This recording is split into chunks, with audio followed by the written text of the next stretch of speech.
You ask Tiger to solve. This deals with linear equations with one unknown. The final result is x equals -2.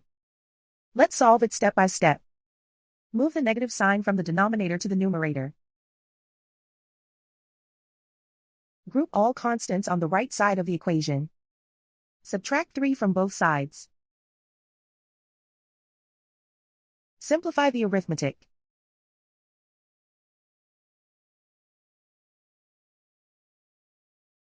Isolate the x. Multiply both sides by 2. Group like terms. Multiply the coefficients. Simplify the arithmetic. Remove the ones.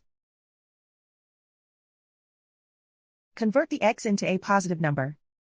Multiply both sides by -1. Remove the ones.